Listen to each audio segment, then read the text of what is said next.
જય શ્રી કૃષ્ણ. દર્શનાના કિચનમાં તમારું સ્વાગત છે. આજે આપણે ભજીયા બનાવવા જઈ રહ્યા છીએ. ચોમાસાની સિઝનમાં ભજીયા ખાવાની ખૂબ મજા આવે. તો એના માટે મેં 250 ગ્રામ લોટ લઈ લીધો છે. મેથી લીધી છે, જેને મેં ધોઈ અને ઝીણી સમારી લીધી છે, જે આપણે લોટમાં નાખી દઈશું. ઝીણા સમારેલા મરચાં પણ એમાં આપણે ઉમેરી દઈશું.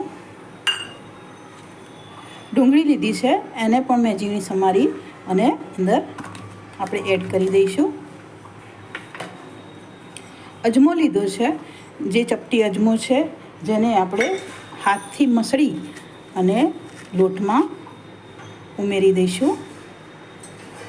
કાળા મરી છે, જે મેં આખા જ અંદર ઉમેરી લીધા છે. ખાવાના સોડા આપણે એક ચપટી એમાં આપણે ઉમેરી દઈશું. સોડા ઉમેર્યા છે, તો એના ઉપર જ આપણે એક અડધું લીંબુ આપણે ઉમેરી રહ્યા છીએ, જેનાથી આપણા ભજીયા સરસ પોચા બનશે.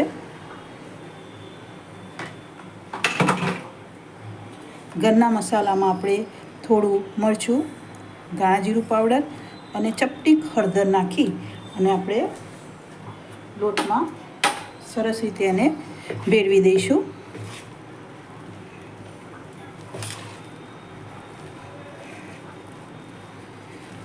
મારા ભજીયાની રેસીપી તમને ગમે તો તમારા મિત્રો સાથે શેર કરજો. મારી ચેનલ સાથે જોડાઈ રહેવા માટે સબસ્ક્રાઈબ કરજો.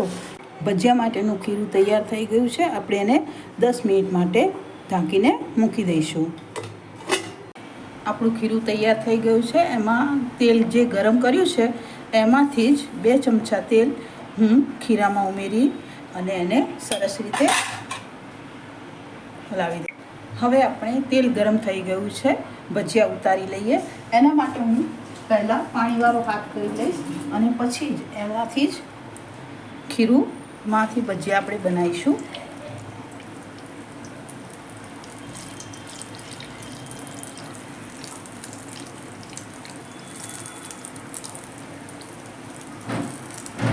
ચોમાસામાં વરસાદ હોય અને ભજીયાની રેસીપી અચૂકથી યાદ આવે.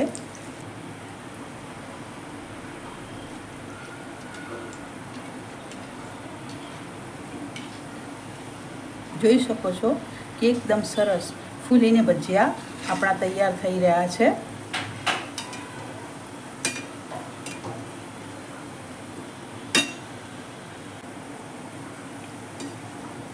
આ ભજીયા આપણે બદામી કલરના થાય ત્યાં સુધી આપણે એને સરસ રીતે તળી લઈશું.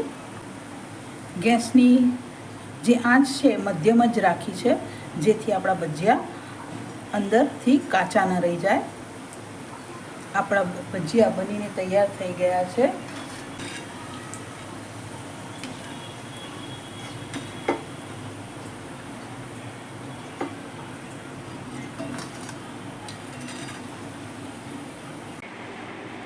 જોઈ શકો છો મિત્રો, આપણા ગરમ ગરમ ભજીયા સરસ તૈયાર થઈ ગયા છે. અને આપણે એને તોડીને જોઈએ તો એકદમ અંદરથી જાળીવાળા અને સરસ પોચા એવા બન્યા છે.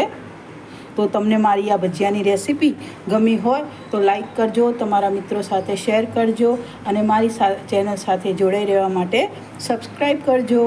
આવજો.